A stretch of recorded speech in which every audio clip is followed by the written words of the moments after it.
Humans have been moving plants around the world for many centuries. Recent research has indicated that about 3% of the world's vascular flora have become established and naturalised in new areas outside their native range, largely moved around by people. What we're realising though now is that some of these plants can become invasive.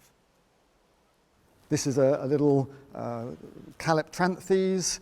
Cordia rupicola here is one we're doing quite a lot of work on. And one of my favourites, Acacia anagardensis, originally thought only from the island of Anagarda, and I found it on Fallen Jerusalem a couple of years ago.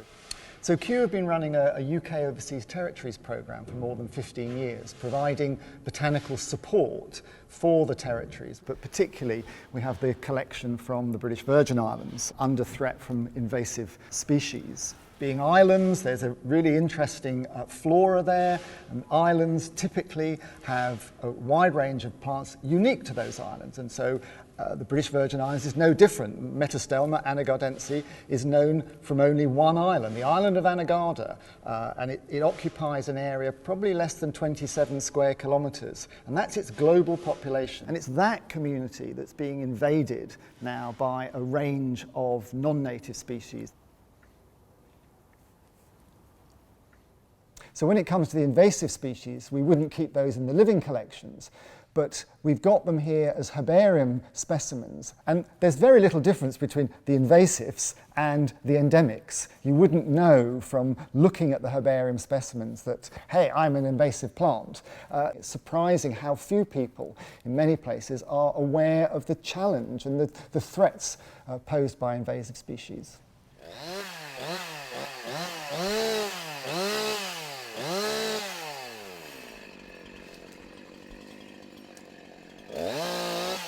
So here we are at Wakehurst Place, part of Kew Gardens in the High Weald of Sussex. And what we're doing here is controlling rhododendron, that infamous beast that's ravaging our native woodlands. And my colleague James here, who does all of the hard work, is actively removing it using a tried and tested technique, a chainsaw. We cut it down and then we use herbicide to kill the plant. Well, these are sandstones.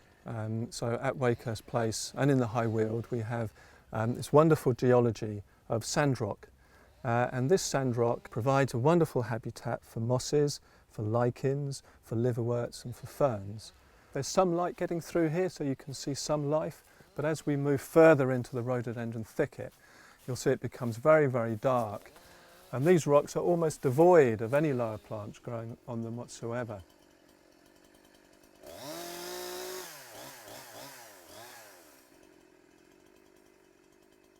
In contrast, here we are looking at a rock that's really verdant, full of life. This is Tunbridge filmy fern, a very, very rare plant that only grows at a few locations in West Sussex. So this area that we're in has never seen those dense canopies of rhododendron, and that's why this rock is really thriving with these lower plants. And so removing rhododendron from other parts of the estate is absolutely essential. Well, here at Kew we've got about 30,000 species in our living collections, a product of many centuries of plant collections.